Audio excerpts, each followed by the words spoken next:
Bien, vamos a continuar por el punto 3 de este tema 6 de desarrollo. La adquisición de la fonología, la gramática y el léxico. El desarrollo fonológico. Vamos a ir viendo después gramática y después léxico. Pero bueno, empezamos por el desarrollo fonológico, la percepción del habla. Me acabo de dar cuenta de que pone 54 grados Fahrenheit aquí. Madre mía, cómo va esto de Windows, tío. Bueno, la percepción del habla. El bebé dispone de capacidades auditivas ventajosas, mecanismos de aprendizaje y un contexto social paralingüístico, que exagera los rasgos del lenguaje, de manera que puede discriminar entre sonidos lingüísticos y no lingüísticos, y segmentar una cadena de sonidos en unidades que sean significativas lingüísticamente. Waxman y Leeds, en 2006, sostiene que el bebé ha de reconocer una misma palabra dentro de una corriente continua de sonidos, en expresiones diferentes y de hablantes distintos. Comienzan discriminando sílabas, como pa y ba. Durante los 6 primeros meses de los bebés tienen una gran sensibilidad a los sonidos del habla. Además, hasta los 10 meses son muy sensibles a los contrastes de otras lenguas, es decir, solo discriminan los sonidos relevantes de su lengua. Por ejemplo, distinguir entre los fonemas R y L, que en los otros idiomas distintos al español no son relevantes, como puede ser el japonés. Es decir, el bebé los discrimina, pero el adulto japonés no, porque en su idioma no son fonemas relevantes. ¿Esto qué sugiere? Pues que los bebés nacen con la capacidad innata de distinguir un amplio rango de contrastes fonéticos, que se va limitando con la exposición a la lengua materna y hacia los 9 meses solo se mantienen los contrastes relevantes para esa lengua. Los recién nacidos también son muy sensibles al ritmo del lenguaje. Los idiomas se clasifican en 3 categorías rítmicas. Los bebés de 2 meses pueden discriminar 2 lenguas diferentes de casi rítmicas, vamos. En diferentes especies filogenéticamente alejadas del hombre, se ha encontrado que tienen sensibilidad a las diferencias entre categorías fonéticas y ritmos lingüísticos, por lo que se plantea pues un sesgo auditivo ancestral del que podrían haberse servido las lenguas humanas, enraizado en nuestra historia filogenética. Los bebés detectan las regularidades prosódicas de la lengua materna. Por ejemplo, en la lengua inglesa las palabras tienden a comenzar por una sílaba tónica y la secuencia de S puede terminar, pero no comenzar una sílaba. A los 9 meses, los bebés ingleses han aprendido estas y otras regularidades. Se infiere entonces que las reglas prosódicas son aprendidas mediante la exposición continuada a los sonidos de la lengua materna. Quedaos bien con eso, ¿vale? Así, las expectativas prosódicas hacen que el bebé empiece a segmentar el discurso en palabras discretas. El bebé aprende el idioma entre integraciones sociales ricas en información paralingüística que constituyen pistas para los niños. En el habla maternal se suele acentuar y exagerar los rasgos acústicos de la lengua. Vale. Hemos visto entonces un poquillo, creo que se entiende bastante bien, de la percepción del habla. Y nos quedamos un poquillo con las fechas de los 6 meses, de los 9 meses, de aquí de los del habla inglesa, un poquito de eso, ¿vale? Pero bueno, en general creo que se entiende bastante bien.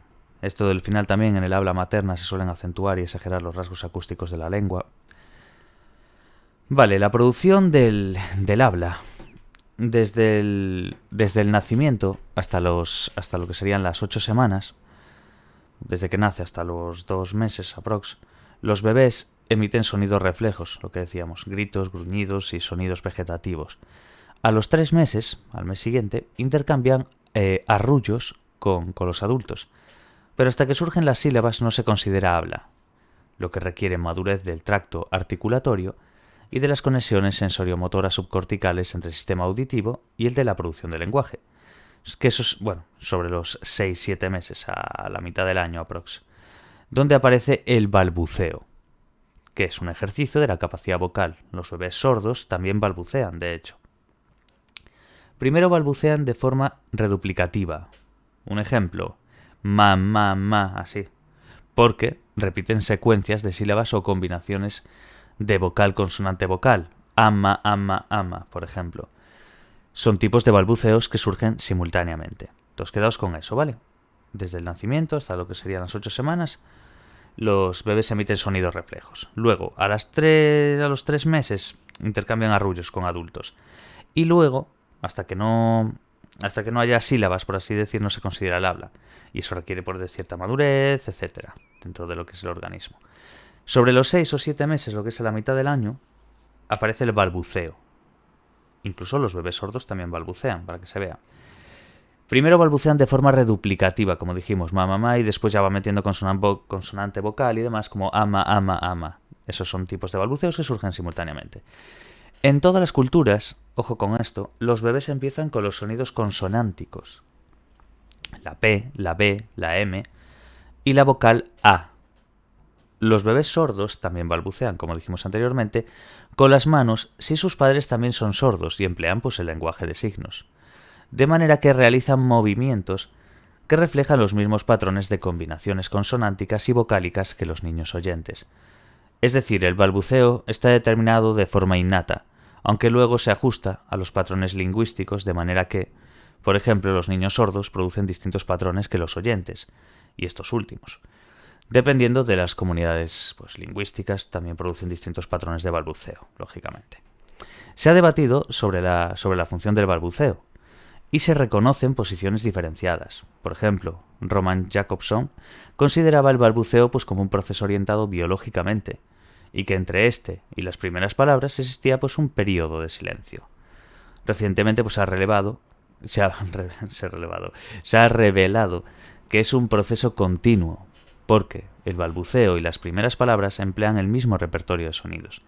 El balbuceo y la creación de las protopalabras o palabras que se pueden dar juntos. Los bebés a veces encadenan protopalabras con balbuceo abigarrado. Entonces quedamos con eso, ¿vale? Como se reveló, que es un proceso continuo, porque el balbuceo y las primeras palabras emplean el mismo repertorio de sonido. Para Men y Stoel Camon, en el 95, con el balbuceo se practica la producción de sonidos y se produce retroalimentación, de manera que el niño se escucha y se autorregula. Los niños que no practican y autorregulan pueden tener retraso en el desarrollo fonológico. Gopnik, Meltov y Kuhl, en el 99, sostienen que el balbuceo es una imitación de los sonidos adultos, donde se construye un mapa de emparejamiento entre los elementos implicados, labios, lengua, boca y el habla. Protopalabra, forma idiosincrásica con significado para el niño. Esa es la definición de protopalabra, es una forma idiosincrásica con significado para el niño. Ya nos lo dice un poco también con el prefijo proto, ¿vale? La adquisición del léxico. Adquirir el significado consiste en asociar una palabra, una forma léxica, y el concepto semántico. El léxico y lo semántico, El niño empieza a emitir sus primeras palabras alrededor de los 12 meses. Al año, aproximadamente. Las formas emitidas no se corresponden con las formas adultas. Peters, en 1983, señala factores que determinan las diferencias individuales, como el tipo de habla a la que el niño está expuesto, el tipo de habla que los cuidadores esperan del niño y el desarrollo neurológico individual. Ya ves, es la suma de todo un poco. Tanto de los factores externos a la hora de el tipo de habla que está expuesto el niño, luego el habla que los cuidadores esperan de dicho niño y luego ya el desarrollo neurológico individual de cada uno. Snow, en el 95, cita que los niños de madres que emiten más palabras por unidad de tiempo muestran un mayor crecimiento de vocabulario, o que es más probable que los niños aprendan los nombres de las cosas en situaciones de atención conjunta en interacciones adulto-niño. Aparecen regularidades en el proceso de adquisición de las primeras palabras, sobre lo que los niños hablan en primer lugar. Personas, objetos que les rodean, comida, juguetes. Los niños utilizan estas verbalizaciones de una sola palabra, no solo para designar objetos, sino también los roles de los objetos. Algunos roles pueden ser más salientes que otros. Nelson realizó un estudio en el que los roles que parecen llamar más la atención del niño son los de los objetos móviles, personas, vehículos y animales, y los móviles, que ya comida, ropa, y raramente lugares y localizaciones. Quedaos con eso, ¿vale? Esta última parte que leímos. Algunos roles pueden ser más salientes que otros. Nelson, de hecho, realizó un estudio en el que los roles que parecen llamar más la atención del niño son los de los objetos móviles. Pues nosotros, las personas, quiero decir, los vehículos, los animales. Y después lo que son movibles. Vamos, la comida, la ropa. Y raramente pues lugares y localizaciones. Entonces quedaos un poquillo con esa parte de que parece que les llama más la atención los objetos móviles, según el estudio de Nelson. Bueno, vemos aquí en el cuadro 6.2 los fenómenos en la adquisición temprana del léxico.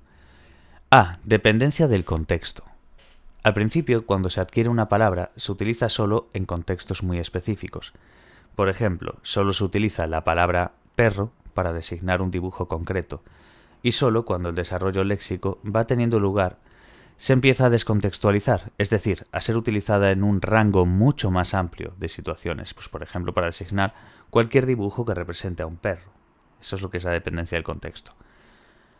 Quedaos bien con este cuadro, ¿vale? Estos fenómenos de la adquisición temprana del léxico. Subextensiones o restricciones.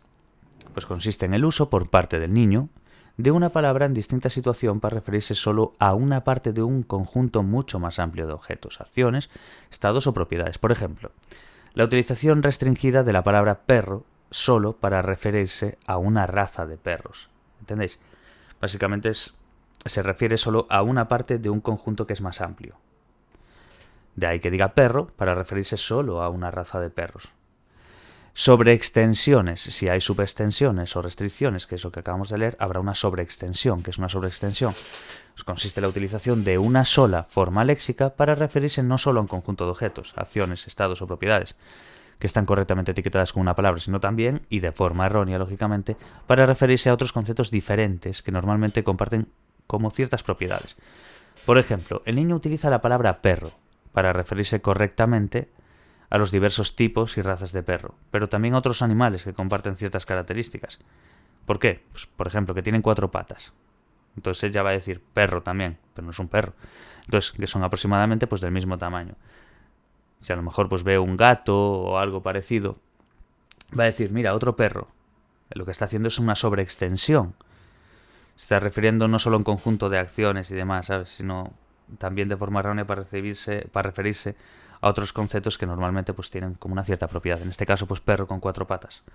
Asocia 4 patas, entonces ve a alguien y dice, ostras, vale. Solapamiento. Consiste en la utilización de una palabra de forma sobreextendida para referirse a referentes no apropiados, pero al mismo tiempo se utiliza de forma restringida, ya que solo se utiliza para referirse a algunos, pero no a todos los referentes apropiados. Este es un poco liosa, pero bueno, es por ejemplo la utilización del término perro para referirse a los perros grandes y a otros mamíferos de gran tamaño, como pueden ser las vacas, los caballos, pero no para referirse a perros pequeños. Eso es el solapamiento, ¿vale? Luego tendríamos el desajuste, por último, que es que algunas veces los niños utilizan las palabras en forma completamente diferente de lo que dicta el lenguaje adulto, no existiendo, en este caso, ningún solapamiento entre ambas referencias. Por ejemplo, cuando un niño decide utilizar la palabra pato, no para referirse a algún animal o pájaro, sino para referirse al lago en el que suelen encontrar los patos y donde ha oído la palabra. Esto no sé, os habrá pasado, bueno, me tiene pasado con niños pequeños, que señalan algo porque saben que ahí había ese algo, por así decir. Pues a ver, este ejemplo está bastante bien, se entiende muy bien. Diciendo pato, pues simplemente pues diciendo ese lago.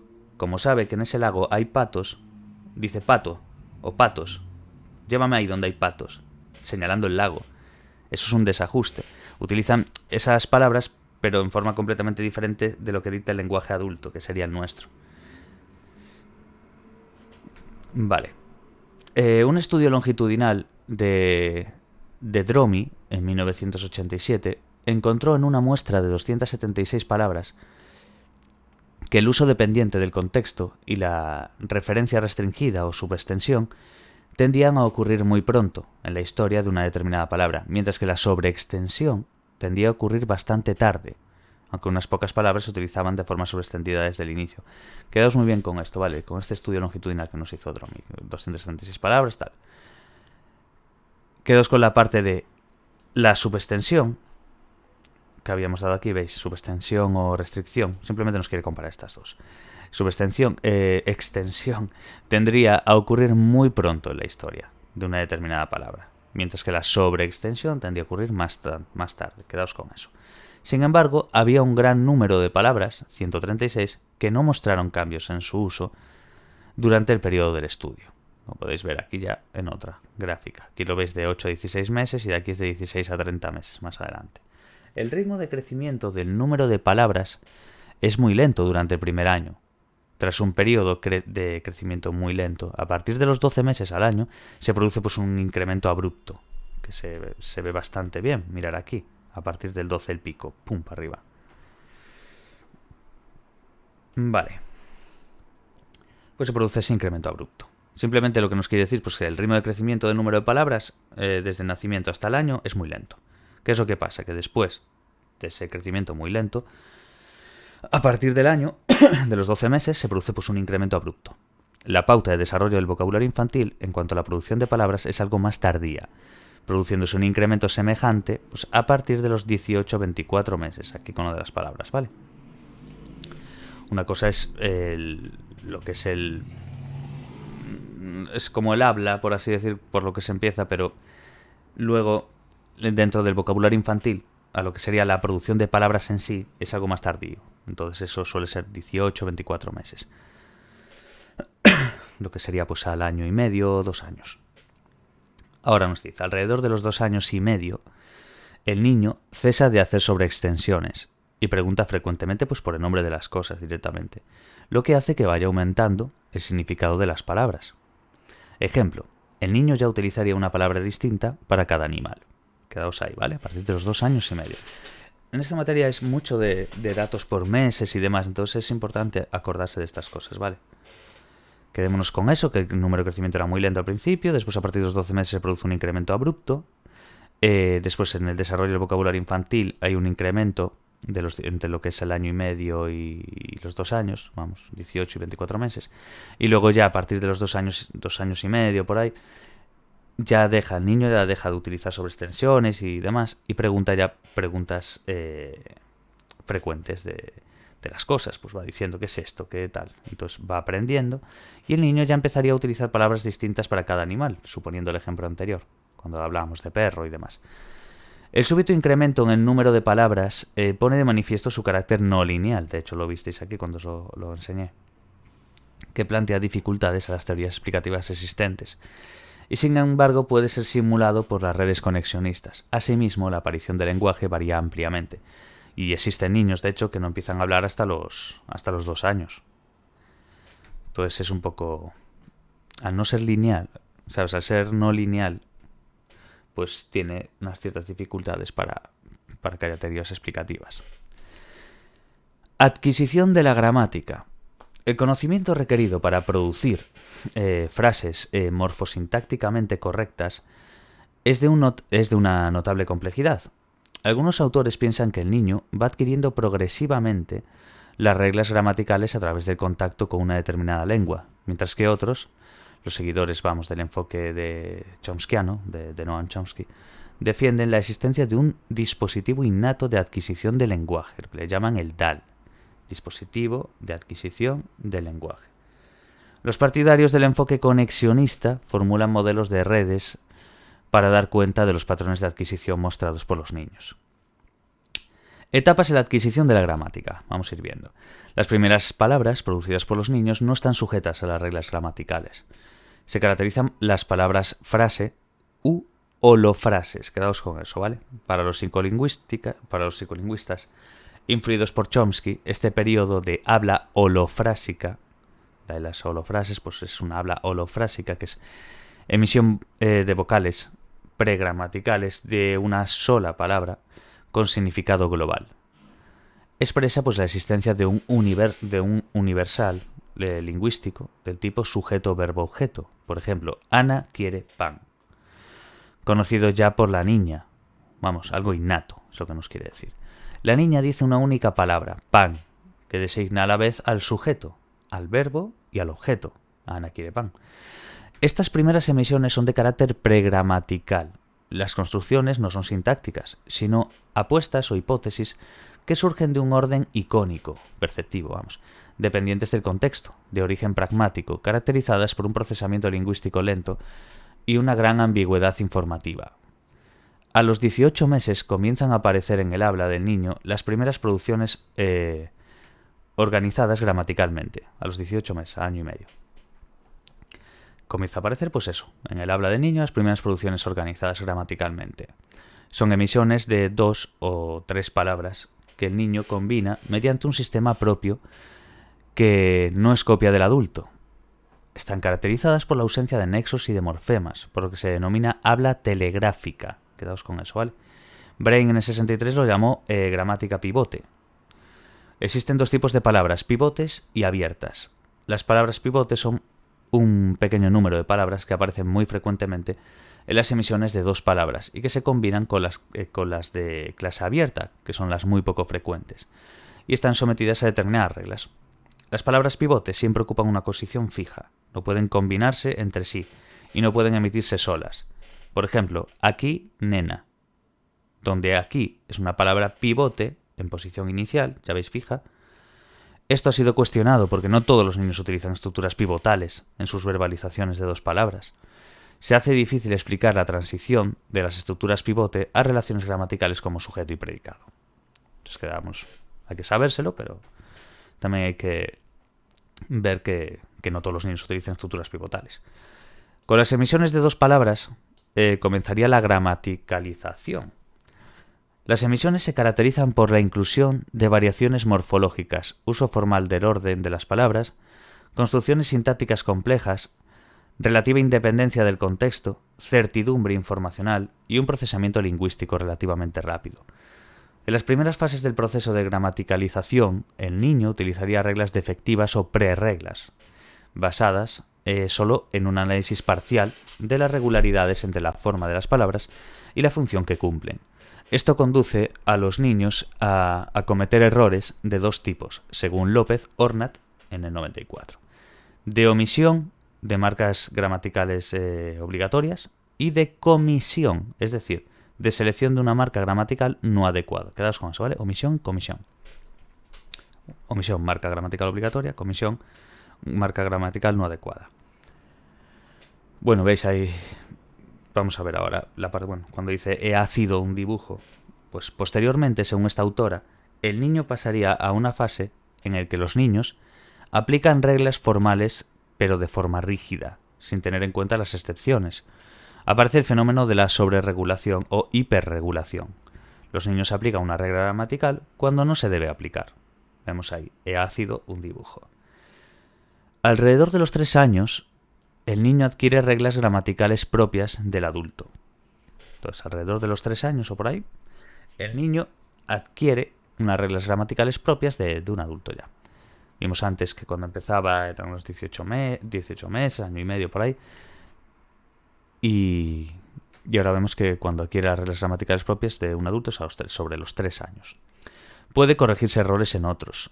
Puede contemplar excepciones a las reglas. Son capaces de aplicar en forma autorregulada las propias reglas, desapareciendo los errores de sobreregulación.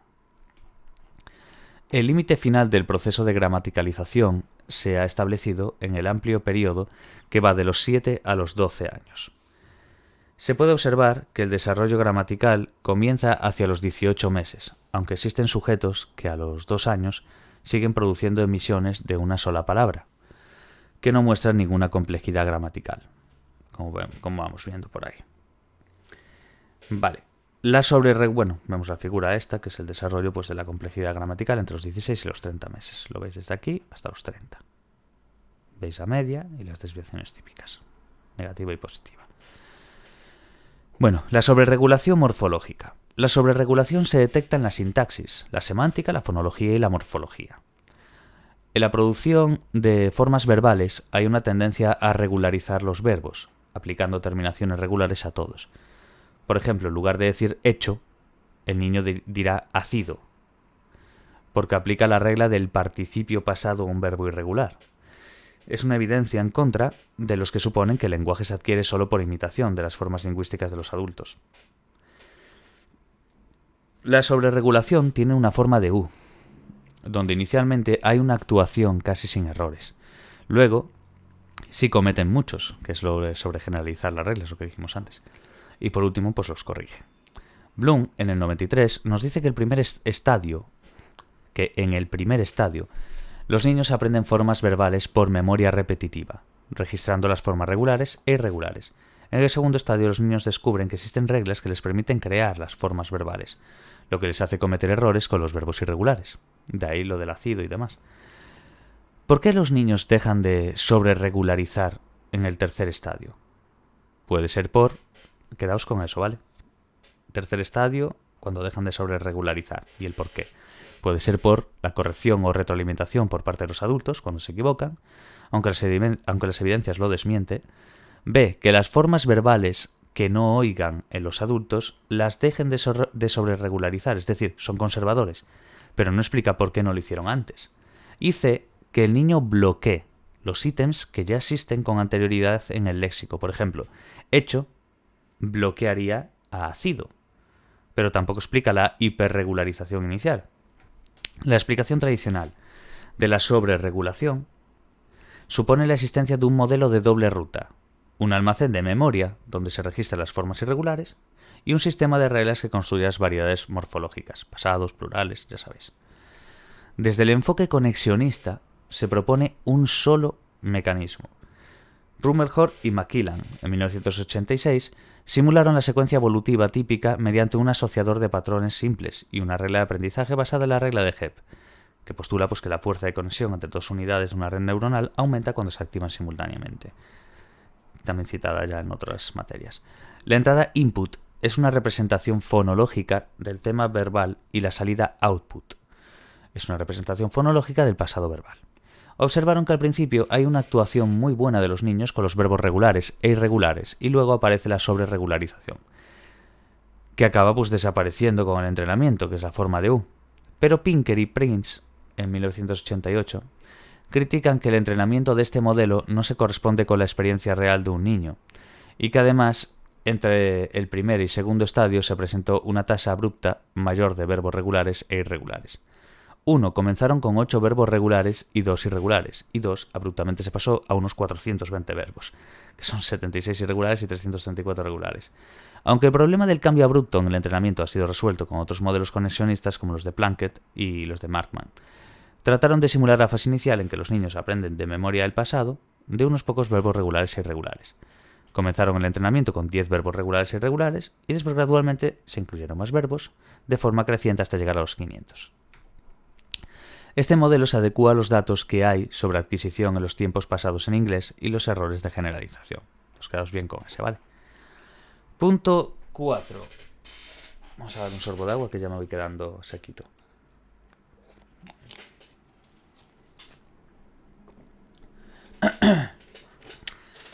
Vale, 4. Las relaciones entre lenguaje y pensamiento.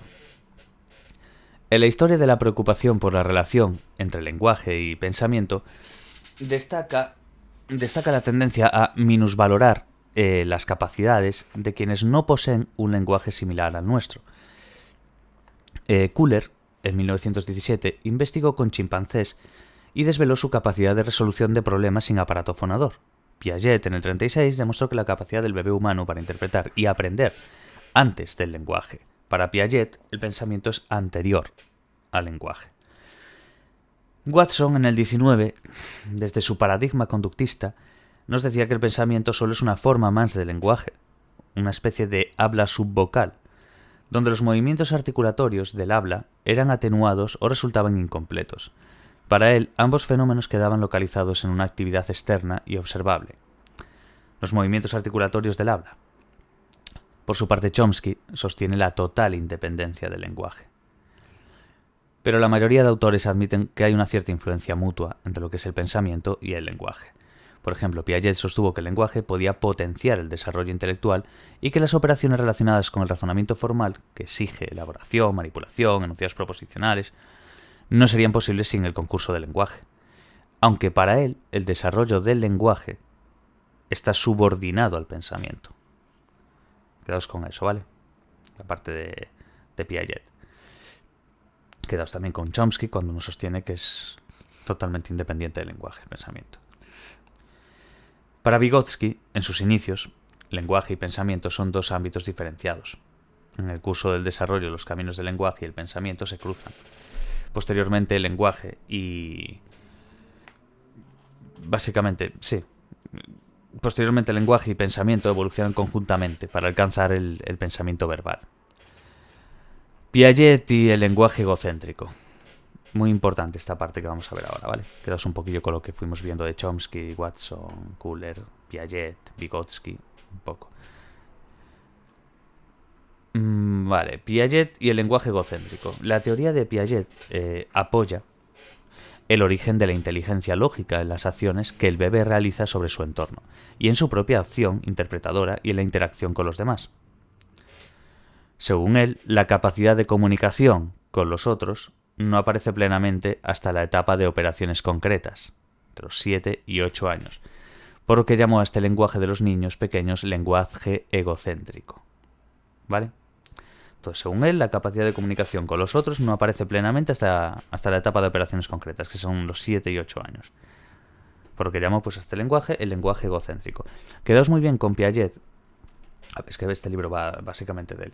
Entonces, con lo que dijimos antes, que dijimos que, por ejemplo, Piaget sostuvo que el lenguaje, cuando dijimos que, pero la mayoría de autores admiten cierta influencia mutua ante lo que es el pensamiento y el lenguaje, Piaget sostuvo que el lenguaje podía potenciar el desarrollo intelectual y que las operaciones relacionadas con el razonamiento formal, que exige elaboración, manipulación, proposicional, todo lo que vimos, no sería posible sin el concurso del lenguaje, aunque para él el desarrollo del lenguaje está subordinado al pensamiento. Quedaos con eso, ¿vale?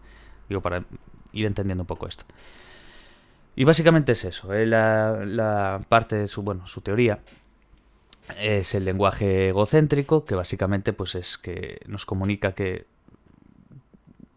más bien la etapa de operaciones concretas del niño, que es hasta entre los 7 y 8 años. Ahí es a lo que él llama el lenguaje egocéntrico.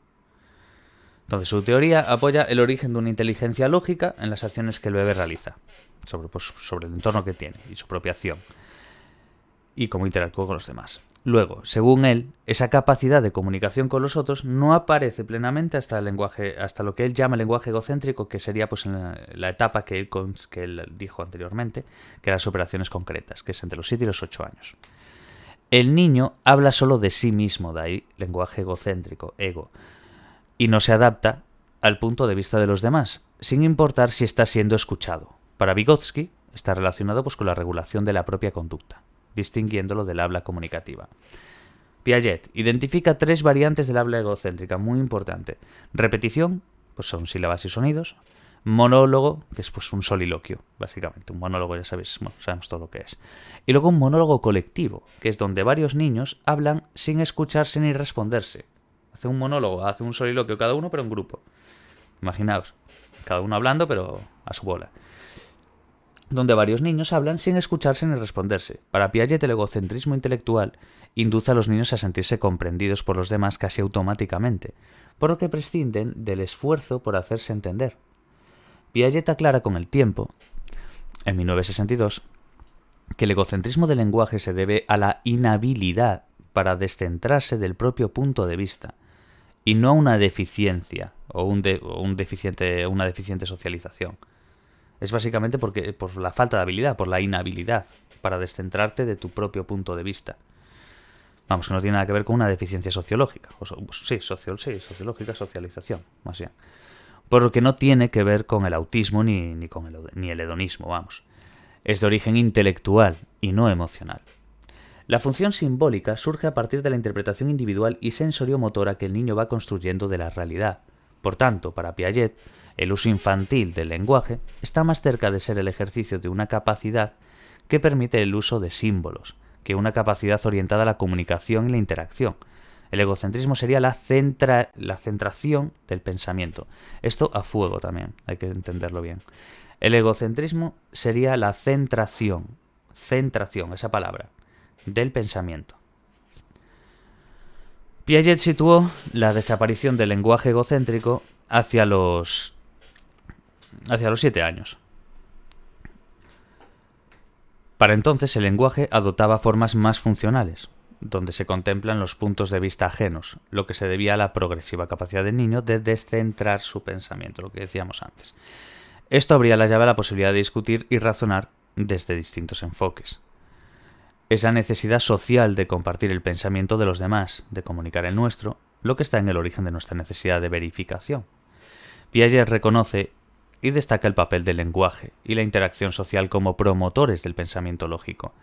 Para Vygotsky, la cultura y sus medios de socialización, en especial el lenguaje, modelan las formas de pensamiento desde antes y de forma más penetrante. Mirar mucho la comparativa que hacen con Vygotsky, ¿vale? Porque la pueden preguntar así. Entonces, Piaget reconoce y destaca el papel del lenguaje y la interacción social como promotores del pensamiento lógico. Entonces, Piaget reconoce esto, el papel del lenguaje y la interacción social como promotores de ese pensamiento. Para Vygotsky, la cultura y sus medios de socialización, en especial el lenguaje, modelan las formas de pensamiento desde antes y de forma más penetrante. Para que miréis la diferencia versus uno contra otro. Quedaos muy bien con la parte que os dije aquí, de que sostuvo que el lenguaje, Piaget quiero decir, sostuvo que el lenguaje podía potenciar el desarrollo intelectual, operaciones, Y lo que dijimos al final de, aunque para él el desarrollo del lenguaje está subordinado al pensamiento. De ahí lo del pensamiento, de ahí lo de centración del pensamiento, ese egocentrismo, ¿vale? Bueno, la figura 6.5 es un esquema de lo que estamos hablando, del desarrollo del pensamiento y el lenguaje según Piaget. Viene bien mirarla, la volvemos a leer, es exactamente lo que hemos dicho, pero bueno. De 0 a 2 años es el desarrollo de la inteligencia sensoriomotora, como ya sabemos. De 3 a los 7 años el pensamiento egocéntrico, lo que hemos dicho anteriormente. ¿Qué pasa? Que después, justo después, a los 8, entre los 8 y los 11 años, viene el pensamiento lógico. Y ya se abandona ese lenguaje egocéntrico, ¿vale? Aquí aparece la función simbólica. Perdón, la función simbólica, comienzos aquí de los 3 a los 7 años, aparece aquí. Y luego se extingue ese lenguaje egocéntrico, como os acabo de decir, justo a partir de los 8, bueno, entre los 8 y los 11, no es algo ultra fijo tampoco. Vale, ahora Vygotsky. Vamos a ver ahora las funciones del lenguaje, pero de Vygotsky, no de Piaget. Lev Vygotsky, en su obra cumbre Pensamiento y lenguaje, del 34, abordó el pensamiento humano desde la influencia que la cultura y los medios de socialización ejercen sobre el desarrollo. Analizó las producciones egocéntricas de los niños y llegó a la conclusión de que éstas en absoluto eran asociales. Mientras habla para sí, el niño se aplica a su acción instrucciones verbales similares a las que previamente estuvieron operantes en contextos sociales. El lenguaje egocéntrico no era otra cosa que el resultado de traspasar a la escena individual las formas sociales de comportamientos previamente aprendidas, otorgando al habla egocéntrica una procedencia externa. Vygotsky encontró que la tasa del habla egocéntrica disminuía en contextos que favorecían el aislamiento social, lo que contradeciría la obra de Piaget. Entonces quedaos con eso, ¿vale? Vygotsky encontró que la tasa de habla egocéntrica iba disminuyendo en contextos que favorecían el aislamiento social, lo que contradeciría pues esa obra de Piaget. Piaget en el 63 entablaría un diálogo póstumo con Vygotsky, en el que matizaría algunas de sus ideas anteriores y en el que señalaría importantes coincidencias con este autor. Aclara que no presupone una primera etapa de individualismo, es autista, y señala que la inhabilidad cognitiva para escapar o cambiar una perspectiva dañada del entendimiento y la comunicación entre los niños.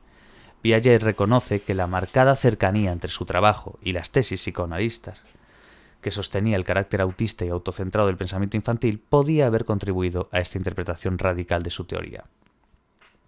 Vygotsky advirtió que mediante el lenguaje egocéntrico los niños ejercían un control verbal de la conducta, que hasta entonces había sido externo. Prueba inequívoca era el significativo aumento de habla egocéntrica ante las dificultades que surgían en el curso de una actividad. Frente a una dificultad, el niño trataba de entender y remediar la situación hablando y razonando consigo mismo. ¿Dónde está el lápiz? Ahora necesito uno azul. No importa, pintaré con el rojo. Y lo mojaré con agua. Se pondrá oscuro y parecerá azul. Esa parte de Vygotsky. El lenguaje egocéntrico era un intento de tomar mayor conciencia del problema y de buscar una salida. Así que Vygotsky proponía una función nueva y de extraordinaria importancia que consistía en la planificación y regulación de la propia conducta. También añadía que el control verbal de la conducta se producía de una forma progresiva. comenzaría desempeñando funciones expresivas, y de relajación hacia los 2 años, para, hacia los 4, asumir las funciones propias de la planificación y control de la conducta. Vygotsky pensaba que el lenguaje egocéntrico no se extingue, sino que se transforma para adecuarse a su función autorreguladora. Quedaos con eso, ¿vale? Vygotsky pensaba que el lenguaje egocéntrico no se extingue, a diferencia que de Piaget, que ya decíamos que a partir de, que eran los 7-8, después en adelante hasta los 8-11, ahí partía. Se iba el lenguaje egocéntrico. Pues Vygotsky pensaba que el lenguaje egocéntrico no se extingue, sino que se transforma para adecuarse a su función autorreguladora, es decir, tendería a la abreviación y a despojarse de su aspecto sonoro. La interiorización del lenguaje provoca la impresión errónea de una extinción, pero la función autorreguladora del habla subsiste en una nueva forma de lenguaje, lo que sería el lenguaje interno. Hay una similitud entre el habla egocéntrica de los preescolares y el lenguaje interno de los adultos.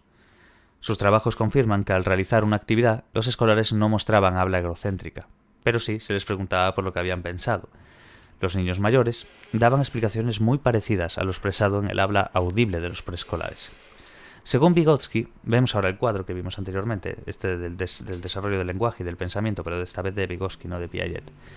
Según Vygotsky, el lenguaje interno asume una sintaxis particular inclinada a la condensación y a la omisión de la información conocida, que permitiría que el lenguaje interno solo se exprese el predicado psicológico, que equivaldría a los aspectos más novedosos del mensaje, omitiéndose todo aquello que resultase obvio. La información no novedosa para el hablante constituiría el sujeto psicológico. En el lenguaje interno, la palabra está tan saturada de sentidos diferentes que para traducirla al lenguaje externo sería necesario utilizar todas las palabras condensadas en ella. Bueno, vemos aquí el cuadro.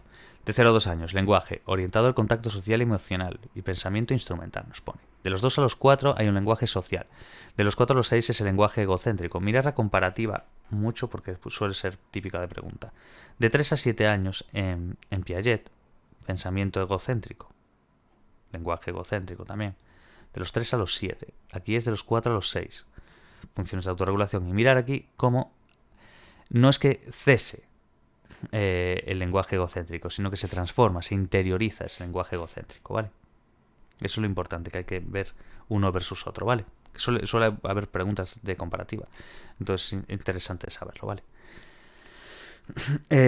La tasa de habla egocéntrica alcanza su cota máxima hacia los 4 años. Veis aquí. Importante mirarlo bien. Hasta los 4. Momento en que se inicia su transformación hacia formas más abreviadas, como susurros o movimientos visibles de labios, hasta ser interiorizada cerca de los 6 años. Efectivamente, la interiorización del lenguaje egocéntrico no impide que el control verbal de la conducta se vuelva externo y audible ante tareas o desafíos, que requieren toda nuestra atención.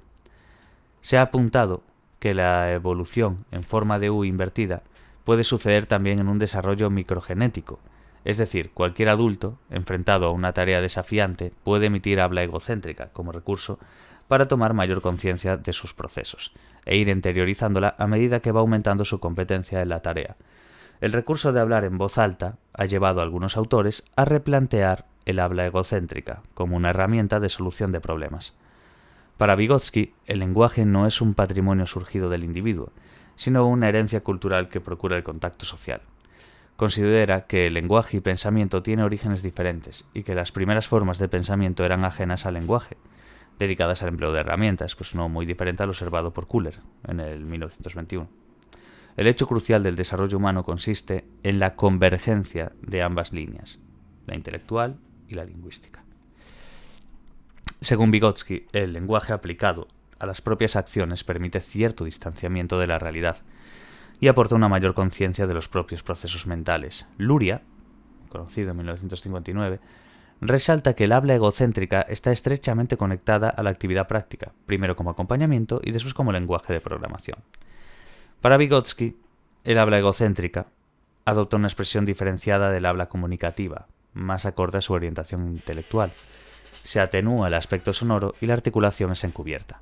El lenguaje egocéntrico no se socializa con la edad, como proponía Piaget, sino que se torna cada vez más ininteligible y privado, lo que es un lenguaje interno, donde se desdibujan los límites entre el pensamiento y el lenguaje. Este lenguaje tiene características únicas y distintas a las del lenguaje social.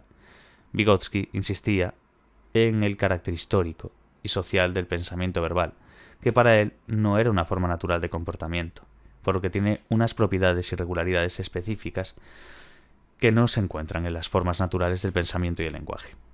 Vale. Sería hasta aquí el tema, pero vamos a leer el resumen y conclusiones, que suele aclarar un poquito todo, ¿vale? Los dos principales enfoques teóricos de este campo, ¿cuáles son? El de Chomsky y el funcionalista. Entonces, tenemos el de Chomsky y el funcionalista.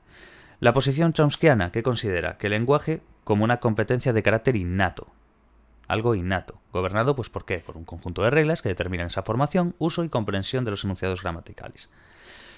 Sin embargo, el funcionalista, la socialización permite conectar la adquisición del lenguaje con habilidades comunicativas previas. Se adquiere a merced de un contexto social.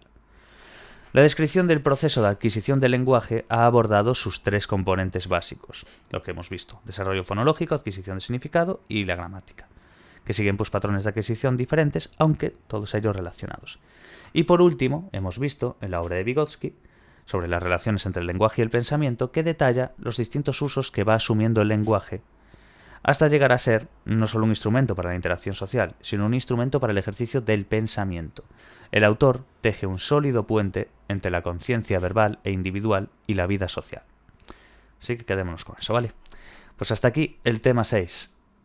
Nos queda un tema solo para acabar, que es el inicio del conocimiento psicológico, la teoría de la mente, vamos. Bueno, ya nos queda nada de nada. Vale, pues un poquito eso es principalmente lo que vamos viendo. Ahora estoy empezando a subir, además del Patreon, además de atender a YouTube y a Patreon, estoy subiendo así algunos tests en Daipo para que podamos repasar de este año y con todas las preguntas que he logrado hacer y conseguir y recapitular de todo, tanto de gente como de mí, como de todo. Y así poder ir tema por tema repasando a través de preguntas de cuestionarios. Por ejemplo, pues en aprendizaje ya subí la del tema 1, en fisiológica ya subí la del tema 1 también. Entonces, para cuando acabemos el tema, bueno, los temas de las materias, yo por ejemplo pues tengo 5 por ahí, me matriculé de segundo entero, así que, y primero como lo tengo todo aprobado, pues vamos a intentar hacerlo así, a ver qué tal sale. Y nada, mi método es ese, es estudiar, hacer, después de acabar el libro, hacer también un segundo repaso. Y mientras voy haciendo pues preguntas por temas de cada uno de esos temas. Y por último, pues hacer exámenes oficiales de años anteriores. Y no es lo que me funciona en primero, así que seguiré haciéndolo en segundo, a ver si se va haciendo así. Además, por lo que pinta la cosa, parece que van a ser presenciales. Si no se tuerce una barbaridad, pues los haremos presenciales y demás. Bueno, en Daipo, bueno, da igual que os enseño aquí, igual mis páginas y demás, tampoco pasa nada. Subí esto ayer, simplemente para probar, porque nunca había creado un test en Daipo. Los tengo hecho en Telegram, los tengo hecho en tal, para ayudar a la gente, para ayudarme a mí mismo también, claro. Y los fui haciendo así. Pues mira, por ejemplo, desarrollo. Vas aquí a desarrollo, categoría UNED, fecha de creación, mirad, 15 del 12, pues ayer, literalmente. Y pongo todas las preguntas que fui consiguiendo y demás recapituladas para hacer test. Vas a realizar test y empiezas. Pues a ver, vamos a hacer alguna, a ver si voy a fallar ahora todas. Algunos autores defienden que el largo periodo de dependencia, esto es del tema 1, que presenta a los seres humanos es una consecuencia de la posición erguida, el gran tamaño que presenta el cerebro humano, o la A y la B son correctas. La A y la B son correctas, por ejemplo. Contestar. No veis, ya nos pone que está correcta. Y puse como una leyenda, un rollo de comentarios, donde nos dice de dónde viene esta pregunta o la página aproximada del capítulo y demás. Y yo creo que está muy guay eso. Y nada, bueno, pues eso, siguiente. Pues según Martin, no me acuerdo muy bien del tema 1, pero bueno. Según Martin, considerada en términos del desarrollo del cerebro, la gestación humana realmente dura 21 meses, 9 meses, 24. Eran 21, si no recuerdo mal. Bueno, siguiente. Es un poco eso, tampoco quiero ahora darle todo. Bueno, pues prácticamente eso, ¿vale? Y nada más. El próximo intentaré seguir con las otras materias hasta llegar a que nos quede Hombre, mi idea, una idea así más o menos ambiciosa era, por lo menos con 2 o 3 materias, acabarlas antes de que acabe el mes. Y así, con los 20 y tantos días o 30, el mes que es sobrante, repasar a saco. Volver a leer, porque, claro, vamos por el 6 y vamos a empezar el 7, pero hay cosas del primer tema pues que se te van olvidando, lógicamente. Y nada, y poco más. Eso, lo voy a hacer con todas las materias. A ver, se intentará hacer como se pueda. Bueno, hasta el próximo vídeo y mucho ánimo a todos. Chao, chao.